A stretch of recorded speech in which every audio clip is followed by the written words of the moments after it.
இந்த petrol diesel விலை வந்து ஒரு மிக முக்கியமான ஒரு காரியமாக பார்க்கப்படுது. ஏன்னா பெட்ரோல் டீசல் விலையை வச்சு தான் மற்ற பொருட்களுடைய விலை தீர்மானிக்கப்படுகிறது.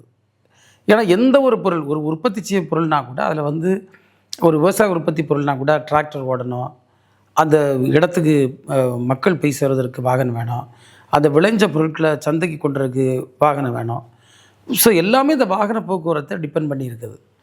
அதே போன்று வெளியூர்லேருந்து வரக்கூடிய பொருட்கள்னால் அந்த பொருட்கள் வந்து சேருவதற்கான செலவினங்கள், சில இடங்களில் அந்த மெஷின்ஸ் ஓடுவதற்கு பயன்படுகின்ற பெட்ரோல் டீசல் போன்ற பொருட்கள், இது எல்லாவற்றினாலும் பெட்ரோல் டீசலை வச்சு தான் மற்ற பொருட்களுடைய விலைவாசி தீர்மானிக்கப்படக்கூடிய ஒரு சூழலில் இருக்கிறது.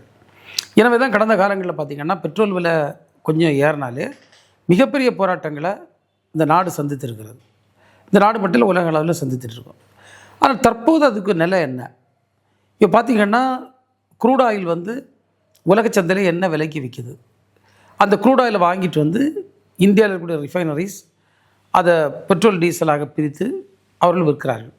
ஏன்னா அதற்கான மூலப்பொருள் வந்து க்ரூட் ஆயில்.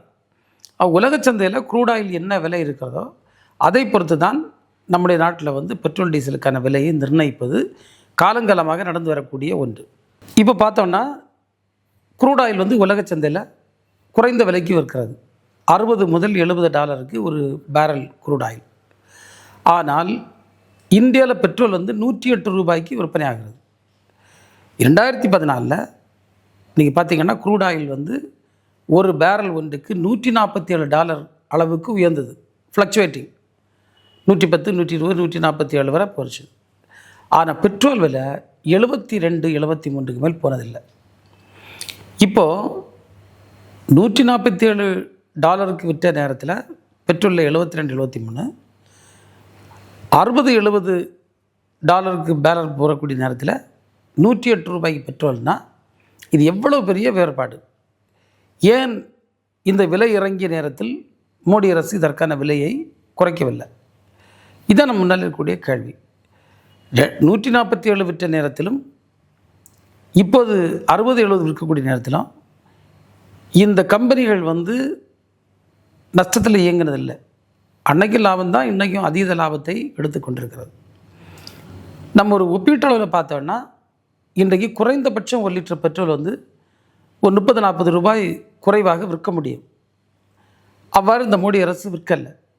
அதனால் சாதாரண மக்கள், நீங்களாக இருந்தாலும் சரி, நானாக இருந்தாலும் சரி, யாராக இருந்தாலும் இந்த வாகனத்தை பயன்படுத்தக்கூடிய மக்கள் தாங்கள் போடுகின்ற ஒவ்வொரு லிட்டர் பெட்ரோல் டீசலுக்கும் ஒரு 30, 40 தேவையில்லாமல் இன்றைக்கு அவர்கள் செலவழிக்கக்கூடிய ஒரு நிலையும், அந்த பணம் யாருக்கு போகுது? இதை பார்த்திங்கன்னா இந்த பெருநிறுவனங்களில் இவர்கள் முதலீடு செய்திருக்கக்கூடியவர்கள், வெளிநாட்டு கம்பெனிகள், இன்னும் வெளிநாட்டு முதலீட்டாளர்கள், இன்னும் பெரு நிறுவன முதலாளிகள் தான். எனவே ஏழை எளிய மக்கள், சாதாரண மக்கள்கிட்டருந்து இந்த பணம் வந்து இவ்வளவு தூரம் எடுக்கப்பட்டு அவர்களை கையில் ஒப்படைக்கிறது போன்ற ஒரு செயலைத்தான் இன்றைக்கு ஒன்றிய அரசு செய்து கொண்டிருக்கிறது. இவர்கள் ஏன் பெட்ரோல் டீசல் விலையை குறைக்கவில்லை என்ற கேள்வி ஒவ்வொரு குடிமகனும் இன்றைக்கு கேட்க வேண்டிய ஒரு நேரத்தில் நம்ம இருந்து கொண்டிருக்கிறோம். இந்த கடந்த தேர்தல் முடியதோட நான் பார்த்தோன்னா அமைதியாக பிஜேபி அரசு இருந்துட்டு, தேர்தல் முடிஞ்சவொடனே 11 நாட்களில் 5 முறை பெட்ரோல் விலையை உயர்த்தி 7.5% பெட்ரோலுடைய விலையை உயர்த்தினார்கள்.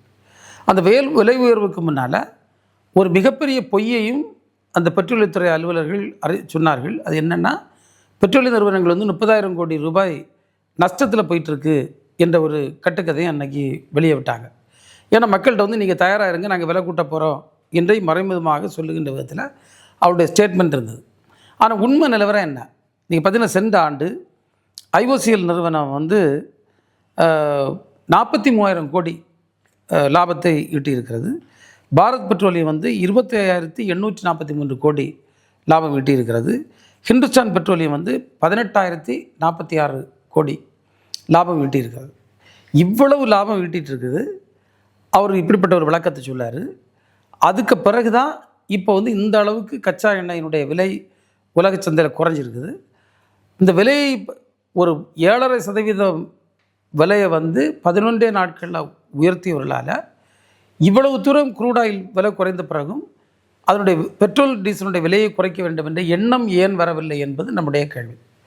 இந்த சாமானிய மக்களுடைய பணம் தொடர்ந்து இந்த மக்கள்கிட்டருந்து ஏமாற்றப்பட்டு போகுது.